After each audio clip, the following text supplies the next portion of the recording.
ಮತ್ತೊಂದು ಕಡೆ ಇಸ್ರೇಲ್ನ ಟೆಲ್ ಅವೀವ್ನಲ್ಲಿ ನಿರಂತರವಾಗಿ ಸೈರನ್ ಶಬ್ದ ಕೇಳಿ ಬರ್ತಾ ಇದೆ. ಇಸ್ರೇಲ್ನಲ್ಲಿ ನಿರಂತರ ಸೈರನ್ಗೆ ಬೆಚ್ಚಿ ಬಿಡ್ತಾ ಇದ್ದಾರೆ ಜನ. ಕಳೆದ 2 ಗಂಟೆಗಳಲ್ಲಿ 1230 ಬಾರಿ ಸೈರನ್ ಸದ್ದು ಕೇಳಿ ಬಂದಿದೆ. ಟೋಟಲಿ ಡಿಸ್ಟರ್ಬ್ ಆಗಿಬಿಟ್ಟಿರ್ತಾರೆ. ಯಾವುದೇ ಕ್ಷಣದಲ್ಲೂ ಕೂಡ ಇರಾನ್ ಮಿಸೈಲ್ ದಾಳಿ ಮಾಡುತ್ತೆ ಅನ್ನುವಂಥದ್ದು ಇಲ್ಲಿನ ಜನ ಸದ್ಯಕ್ಕೆ ಹೆದರ್ಕೊಂಡಿದ್ದಾರೆ. ಇಸ್ರೇಲ್ನ ಟೆಲ್ ಅವೀವ್ನಲ್ಲಿ ನಿರಂತರವಾಗಿ ಸೈರನ್ ಶಬ್ದ ಕೇಳಿ ಬರ್ತಾ ಇದೆ. ಇದರಿಂದ ಬೆಚ್ಚಿ ಬಿಡ್ತಾ ಇದ್ದಾರೆ ಇಸ್ರೇಲ್ನ ಜನ. ಯಾವುದೇ ಕ್ಷಣದಲ್ಲೂ ಕೂಡ ಇರಾನ್ ದಾಳಿ ಮಾಡಬಹುದು, ಅದರಲ್ಲೂ ಕೂಡ ಮಿಸೈಲ್ ದಾಳಿ.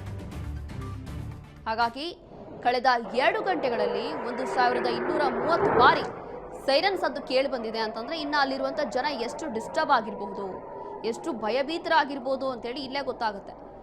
ಯಾವುದೇ ಕ್ಷಣದಲ್ಲಿ ಬೇಕಾದರೂ ಇರಾನ್ ಮಿಸೈಲ್ ದಾಳಿ ಮಾಡಬಹುದು ಅಂತ ಹೇಳಿ ಹೆದರ್ಕೊಂಡಿದ್ದಾರೆ ಇಲ್ಲಿನ ಜನ ಇಸ್ರೇಲ್ನಲ್ಲಿ. ಹಾಗಾಗಿ ಈ ಒಂದು ಯುದ್ಧವನ್ನ ನಿಲ್ಲಿಸಿ ಅಂತ ಹೇಳಿ ಪ್ರೊಟೆಸ್ಟ್ಗಳನ್ನ ಮಾಡ್ತಾ ಇರುವಂಥದ್ದು.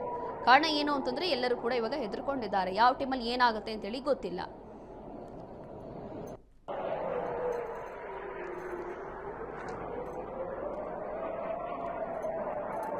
ಹಾಗಾಗಿ ಇಲ್ಲಿ ಯಾವುದೇ ಕ್ಷಣದಲ್ಲೂ ಕೂಡ ಅಟ್ಯಾಕ್ ಮಾಡಬಹುದು ಅಂತ ಹೇಳಿ ಇಲ್ಲಿನ ಜನ ಈಗ ಭಯಭೀತರಾಗಿದ್ದಾರೆ. ಅದರಲ್ಲೂ ಕೂಡ ಇಸ್ರೇಲ್ನಲ್ಲಿ ಭಯಭೀತರಾಗಿರುವಂಥದ್ದು.